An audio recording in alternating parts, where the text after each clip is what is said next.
And छोटी, क्या कर रहे हो तुम लोग?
Hello everyone, a very good evening. So today, so far we have talked about various topics in cybersecurity, VAPT domain itself.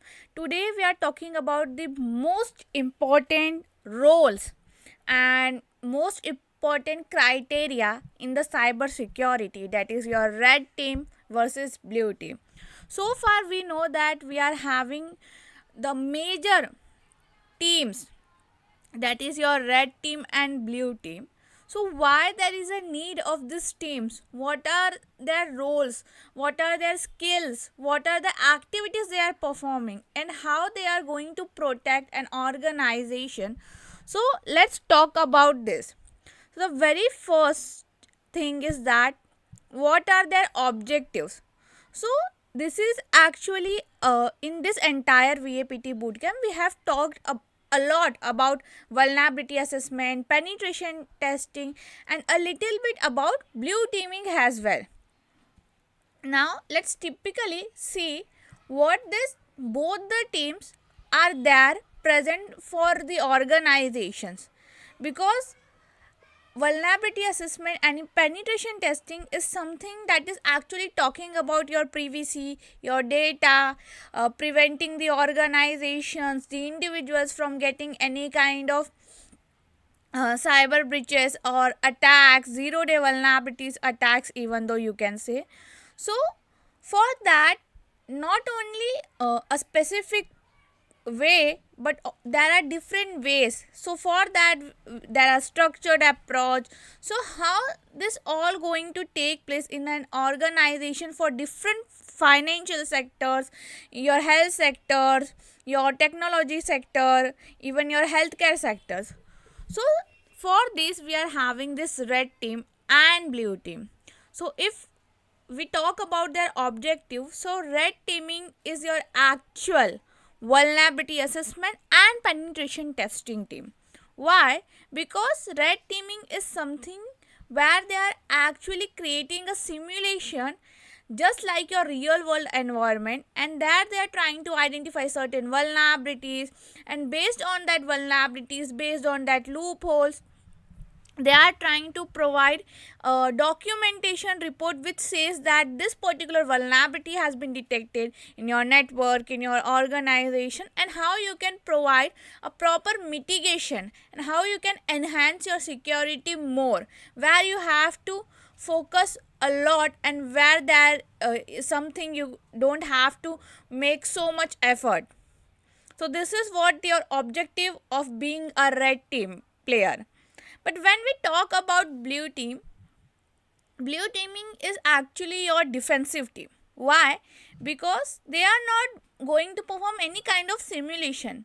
But though there is a high demand in cyber domain of a blue teamer, that when you are seeing that you are having a lot of knowledge in terms of blue team, you are also being categorized as one of the most common, or you can say one of the most essential asset for the organization, because you are very well aware about how you will going to provide a certain mitigations, or you can say a remedy for that particular threat.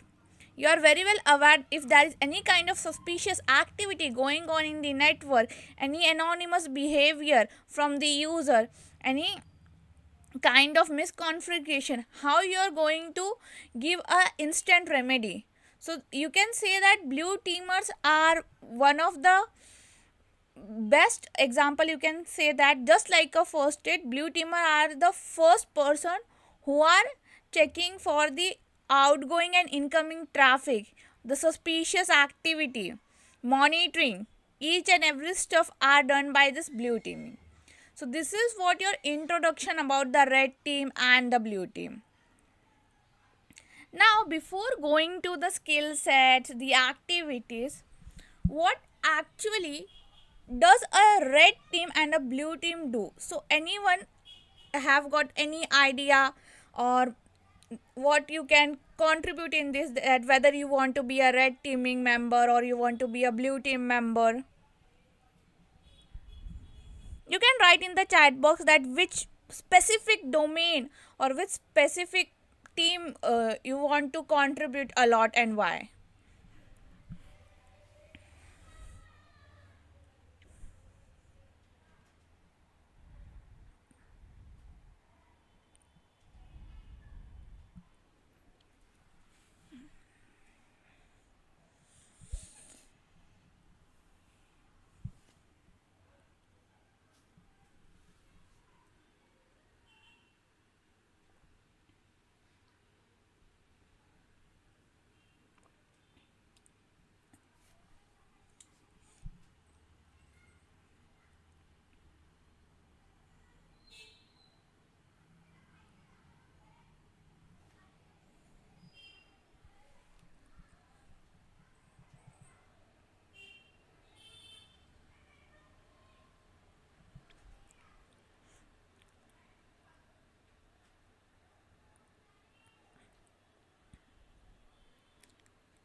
Yes, Rahul Kumar, red teaming members are offensive hackers, but my question is that if you are willing to secure the data, the privacy or the organizations about the person's information, then which domain you will be contributing and why?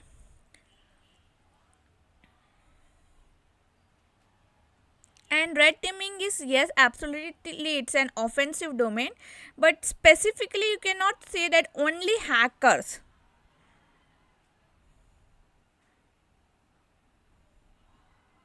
because hacking is something, you can say that hacking, a basic meaning of your hacking is where a person who is highly skilled with that techniques, with that knowledge, and now he or she is good to go with their skills.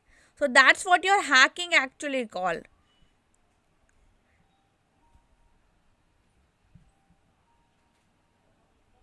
Guys, you can write in the chat box that which team you are looking for and which team you want to contribute, because today's session is totally like about a friendly discussion, because we are going to discuss that why there is a need of these two teams, what this teams actually doing or playing a role in the cybersecurity.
Okay, so if no one is going to answer, I will going to keep going on. Let it be. So red team is something where you have to be uh, have a lot of technical knowledge. You should be a technical expert. Why? Because you have to go for a real time simulation. You have to go to find out all the ways where an attacker could have a backdoor entry. They can find out the vulnerability. They will going to have any kind of entry point. Now, the most important thing being a red team is that anything which you are doing for the organization welfare, for the individual welfare, you should be conducting that in an ethical way. So, in the previous session, we have discussed that ethical and legal is something that are under the rules, laws, and guidance, but though they are different. So, yes, if you are a red team and you are having all the desired skill which is been looked by the red team members, then also you have to go for an ethical way, because it is something that is showcasing your what you can say, showcasing your skills with an ethical or legal way, that you are the white hat hacker. You are creating your skills, your thinking creative, your creativity is much better, and you are doing that, or you are using your skills for the effective purpose or for the organization to make a secure environment.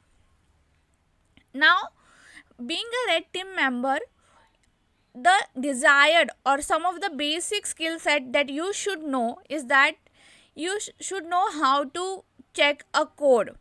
Like, suppose if you are interested in the software, in the codes, in that scenario, you should know that what could be a weakness or a vulnerability in the code, how you are going to check for an automated task whether there are any errors in those program or not, in the product testing as well. So not only as a red team member, but there are certain job role has a testing where you want to go and check for certain codes. You can save a code review also. So at that time you should know that how you are going to identify a particular weakness, a flaw in that particular software. So for that we have discussed earlier in the very first session that we are having one of the best database, that is CWE. So anyone over here can simply recall what is CWE and what is the use of that CWE for a software development?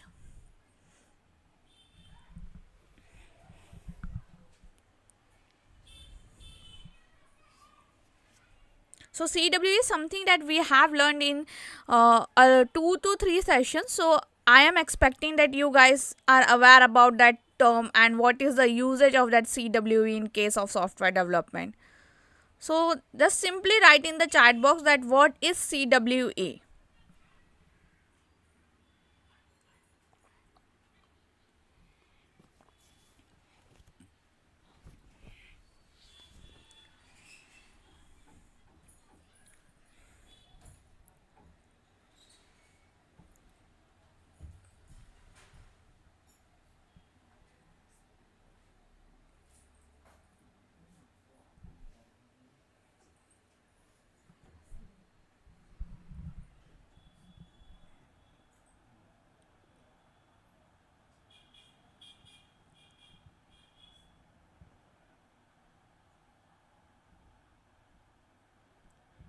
Yes, Jameta. CWE is actually common weakness enumeration, and CWE database actually talks about all the weakness about the software. So anyone in right now in this session who is working for any web development or for software, they will they are very aware that they have to check for the certain weakness, flaws, that any kind of flaw, loophole or vulnerability present in their code.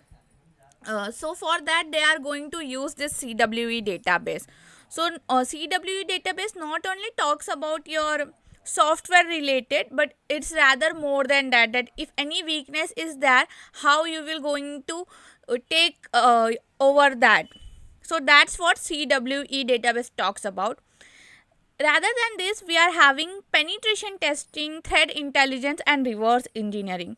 So in yesterday's session someone has asked the question that threat intelligence is something that you have to go for, and for that which is the best position or which is the best role, I guess. So SOC I have answered, but it's dependent whether you want to become a threat intelligent analyst or you want to gather a bit information what is a threat intelligence.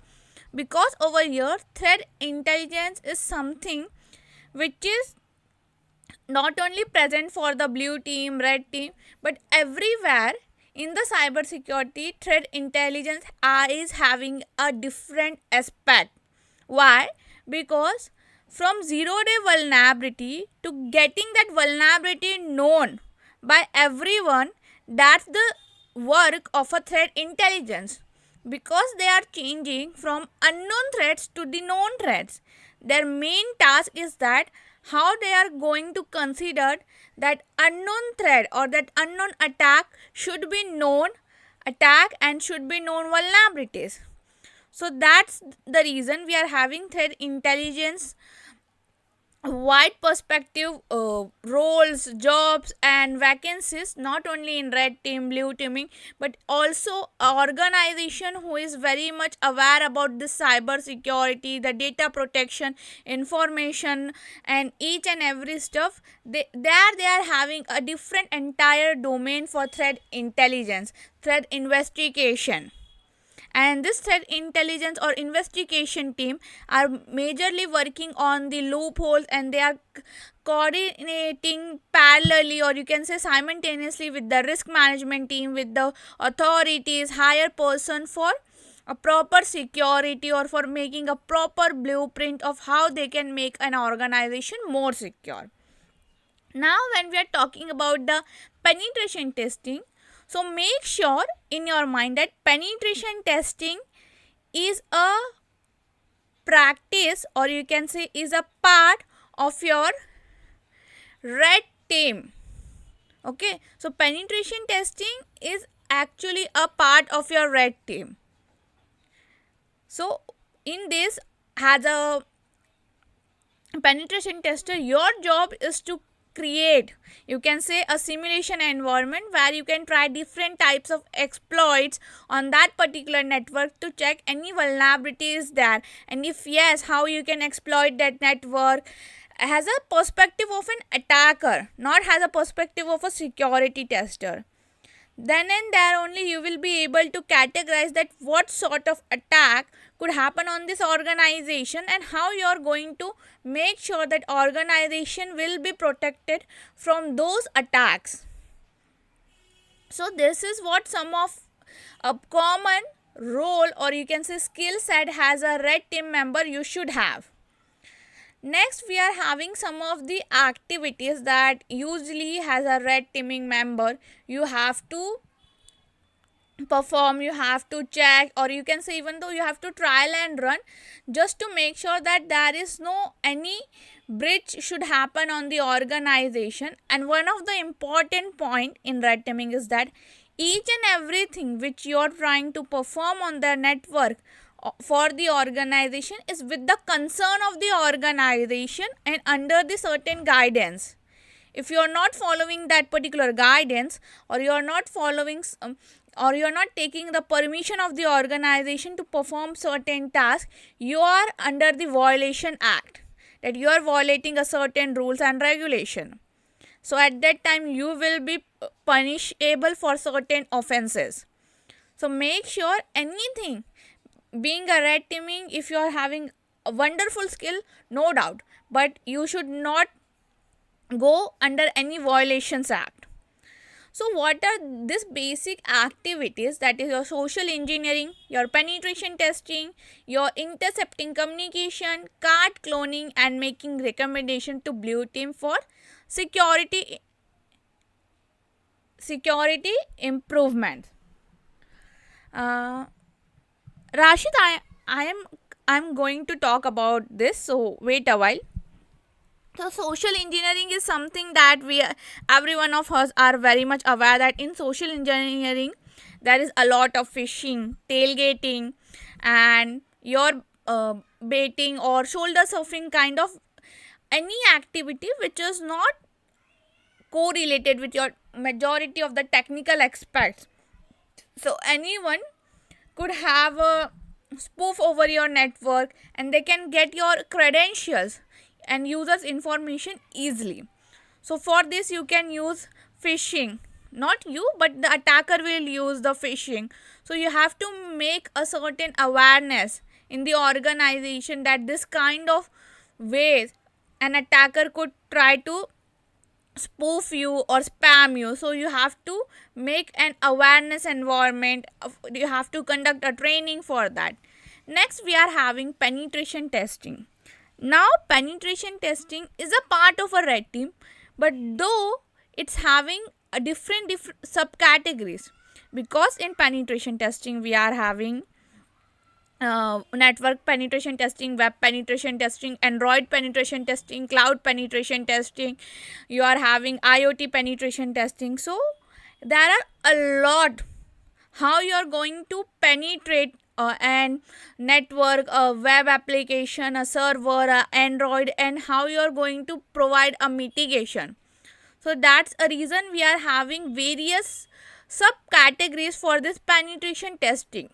But the most focus point of this penetration testing is that you are creating a simulation environment to identify the vulnerabilities and provide a remediation. Third, we are having intercepting communication. Now, what is intercepting communication? It's something that you should, being a red teamer, know how to communicate with the other team members. Why? Because assume as a penetration tester you are highly skilled and you are very much aware that this particular network having certain vulnerabilities and it should get remedied easily, but you are having certain limitations, you have to follow certain rules, and as per that you cannot make a security rule, you cannot make a security environment. Okay, and neither you can make a client call and ask them to take a certain action, because you are a penetration tester and your role is to identify the vulnerabilities and provide a mitigation step. So how, as a penetration tester, you will be going to help an organization if you are not able to aware them? So that's the reason the term intercepting communication is here. So over here, if there is certain critical issue, like if you have automated a task using this Nessus vulnerability, assume, so at that point you have to consider certain points that is very critical and which cause and harm to the organization's reputation. So at that time you can report to the blue teaming members, or at that time you can make a communication with your seniors for that certain situation. So this is where your intercepting communication is there. Now we are having card cloning. So card cloning is something that is in a boom, because every time when a person is using their card in ATM or anywhere, they are assuming that they are highly secure because they are not giving any pin to anyone and it's not sharing with anyone. But that's not the case. Your card can be get easily cloned. There are certain ways, and card cloning and your frauds from the ATMs have been increased nowadays a lot. So this is a different aspect in the red teaming that you should know, that whether in which aspect you are interested in the social engineering, penetration testing, vulnerability assessment, or card cloning. And one of the best thing of the red teaming is that to make the security better, you have to ask, like you can say, you have to communicate with the blue teaming member, and then you have to recommend certain remediations to them to provide a better security. So that's your last or fifth line. It's saying that making recommendation to blue team for security improvements. So as a penetration tester, you can ask the blue team members, or you can recommend them that these are the vulnerabilities present in your organization, and you have to perform certain improvements on those categories or on those network to make the security better. So that's what your role as a red teaming member. So now let's talk about some of the certification. So as a red teaming, we have to go for certain certification, because this certification is something which is talking about your skills, because no one is going to take you in the organization just verbally asking you something. They need an evidence, they need a proof, and these certifications are one of the best evidence, or you can say a master proof of your skills, of your techniques, of your knowledge. So if you are very much interested in being a penetration tester, being in a red teaming member or employee, you have to have one of this certification, that is your certified ethical hacker, your CompTIA pen test plus, your licensed penetration tester master, your GIAC, that is your G-pen penetration tester, and one of the best and in boom red teaming certification is your OSCP, that is your offensive security certified professional. Now all this is a certified professional certificate, but if you are interested and if you want to go for the fresher, as a fresher, the best certificate is CEH. So as a fresher, you can start with the certified ethical hacker if you are willing to contribute in the red teaming. So this is what your red team actually plays a role in the cyber security, and this is the way you are going to secure the organization with some skills. Now talk about the blue teaming. So under blue teaming, we are having certain skills that how you are going to categorize that critical assets and you are going to protect that asset or organization. So for that, the desired skill you should have is that risk assessment, threat intelligence, hardening techniques, and monitoring and detection system. So over here again, the one term you are seeing, that threat intelligence.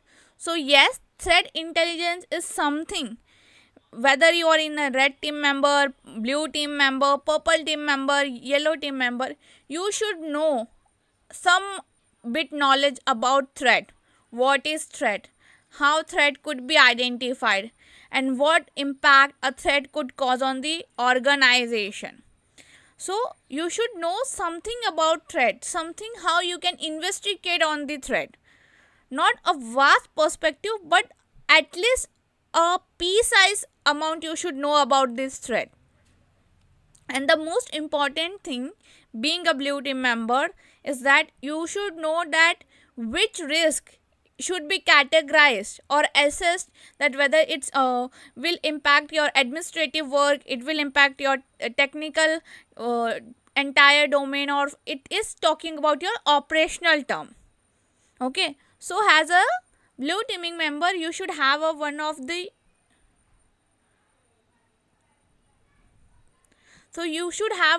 best knowledge about risk management life cycles. Okay, and lastly, the most important thing that you should know, how you are going to categorize those logs, how you are passing that logs, how you are working on the logs, and based on that logs, how you are going to identify any suspicious activities there or not. So for that, you will be monitoring, detecting on the system, you will be seeing some user behavior. So this is what your monitoring and detection system. Now let's talk about the activities a blue teaming member will going to perform. So if you can see over here, a blue teaming has a blue team member, you should know some of the digital footprint analysis to perform. Why? Because you're 24/7 monitoring a network. You're trying to detect certain anonymous behavior, suspicious activity performed by the user, or any kind of guest entry present in the network. So you should know how to perform a footprinting. So you should know how to perform a footprinting for that. Now footprinting is something where you can say you are backtracking an attacker, or you are backtracking an entire task or technique performed by the other person. And footprinting actually helps you to investigate or backtrack an event which has been occurred earlier. So it's one of the kind of a forensic investigation, you can say. Also you should know that how a DNS is look like what are the primary server, secondary server, and something you can say has a cheat sheet where you can talk about SOA, state of authority, PTR, pointer, text, and canonical name. So you should having an immense knowledge of DNS so that you can have a proper audit on it. Now audit is something which actually talks about the inspection. So if you are not having one of those skills to inspect something properly and gather evidence whether it's a suspicious activity or it's a legal activity, you will not able to distinguish between the false alert and the real threat, and it will lack you and your organization, and it will push you to the data breach. So that's the reason, being a blue team member, you should have one of this skill. Third, it's talking about installing and configuring firewalls and endpoint security software. Now, you should have something a bit knowledge about what is firewalls, what are endpoint devices, what is XDR, what are some of the SIM tools, what does SIM stands for, and how you can install and configure it, whether it's on the rule basis, whether on the policies, whether it's RBAC policies. So each and everything you should having a knowledge about the IDS, IPS, because this is some of the points which is essential to gather information, and then only you can have a proper documentation report which specifies or which have a evidence or proof that yes, this particular attack or threat has been seen in your network. Now we are having monitoring network activity and using least privilege access. So yes, monitoring is something that being a blue teaming you have to perform 24/7, but also there is something about your privilege. So you have your role, as per your role, whether you are in the L1 level, L2 level, L3 level, based on your level you have given certain restrictions and certain privileges to use certain thing. So if you are in the junior role, at that time you have provided with the privilege that you can only monitor and you can make a certain documentation, but you will not having an admin access, you will not having an access to generate a use case for a certain attack, for a certain threats. So that's what being a blue team member you are doing. You are making your own use cases for the organization, for the vendors, for the stakeholders, and also by this you are making sure that the organization should recognize the vulnerability, the threat very easily. Now, what would be the certifications for the blue team member? So one of the best certification the ISC Square is providing is your CISSP, and this is something you are having a professional certificate which is actually giving an evidence that yes, you are having an immense knowledge about the information system and you are the one who know how to secure the environment. Second, you are having CompTIA. Now over here we are having two different certification, that is your CompTIA Security Plus and CompTIA CASP Plus. Also we are having CompTIA Network Plus, a lot more certification, but this CompTIA certificates are something which is very common, and if you are having one of this certificate you are welcome, a warm welcome in the blue team, because over here it just categorized that you are having one of the best knowledge how to secure the environment. You are aware about certain layers or certain models, that is your OSI model, TCP models, what attacks would be there and how you are going to make an organization secure with that attack. Now instead of that, there are certain certification which people are not might aware about it, but this is also something which carries a huge responsibilities and states that that person is one of the best person who is having all the desired skills to protect the organization. So that is your GCIH, that is your global certified incident handler. So yes, we are having a different aspect or different domain, you can say, for incident handler as well. So CIH stand for the certified incident handler. So there are a lot more domain in the red teaming and blue teaming also, which is not yet explored, or you can say which has not that frankly known by the people publicly. Last certification which I have kept over here is your GIAC Security Essential Certificates. So these are some of the certification which being a blue team member you should holding on. So this is what your roles, your skills, your activities, and some of the best certification you should have for the red teaming or for the blue teaming. So anyone having any questions, you can ask. We are done for the day.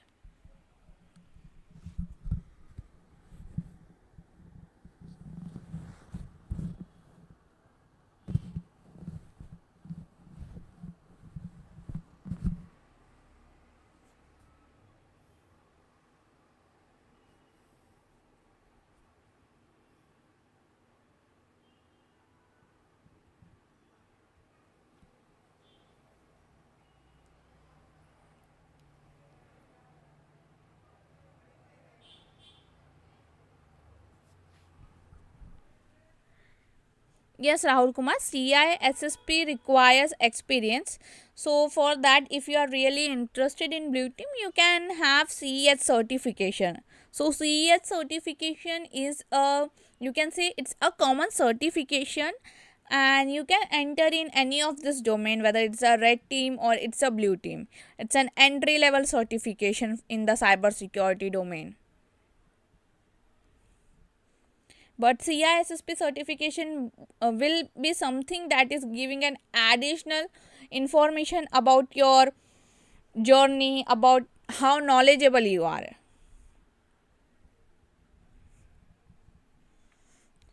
So guys, attendance link has been shared with you. Kindly mark your attendance, and if you are having any questions, you are free to ask.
Yes, these are the courses which are more than enough to get you an entry level job as an associate analyst, because this is the courses which is actually talking about your Windows and Linux OS hands on, as well as for the logs you are having Splunk, and like for the firewall and network you are having Fortnite as NSC. So these are more than enough for an entry level.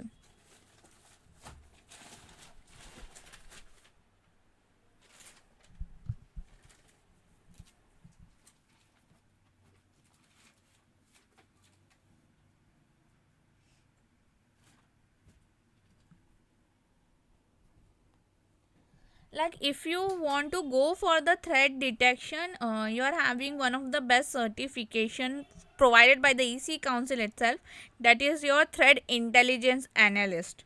So for that you can opt for CTIS certification, that is your CATIA certification, which is talking about the threat intelligence.